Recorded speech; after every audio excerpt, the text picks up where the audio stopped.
যে আল্লাহকে নারী বলেছিলাম। আমি আল্লাহ পাকের কাছে অনুতপ্ত, ক্ষমা চেয়েছি, ক্ষমা চাইব। আল্লাহ যেন আমাকে ক্ষমা করে দেন। আপনারা আমার জন্য দোয়া করবেন, আমি যেন আল্লাহ পাকের কাছে, আল্লাহর কাছে ক্ষমা পাই, ক্ষমা চাই, ক্ষমা পাই। ক্ষমা চেয়েছি, ক্ষমা চাবো, মাপ চেয়েছি, মাপ চাবো।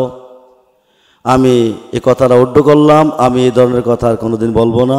আসসালাতু আসসালামু আলাইকা ইয়া রাসূলুল্লাহ, আসসালাতু আসসালামু আলাইকা ইয়া হাবিবাল্লাহ, আসসালাতু আসসালামু আলাইকা ইয়া রাহমাতাল লিল আলামিন।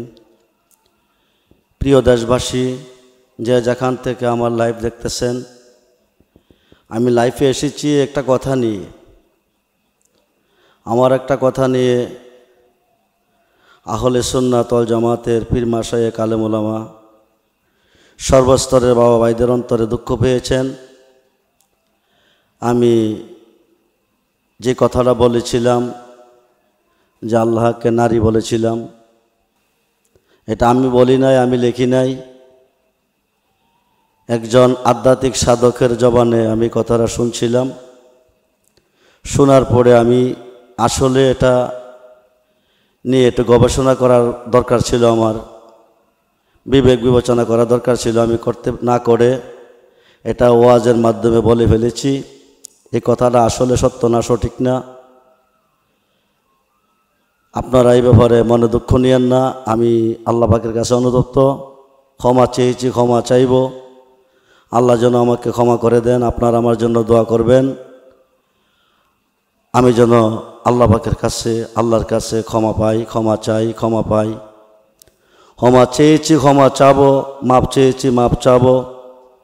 আমি এই কথাটা উড্ড করলাম, আমি এই ধরনের কথা আর কোনোদিন বলবো না।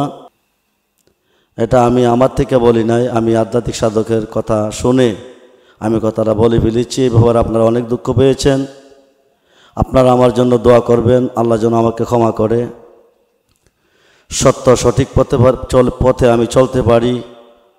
চলার তৌফিক যেন আল্লাহ পাক আমাকে দান করে। আমি কোরআন হাদিস এজমা কিয়াসের মাধ্যমে যেন জীবন পরিচালনা করতে পারি, সেই তৌফিক যেন আল্লাহ আমাকে দান করে। এই প্রত্যাশায় রেখে আমি আপনাদের কাছ থেকে বিদায় নিচ্ছি। আপনারা আমার ব্যাপারে কষ্ট নেবেন না, এই কথার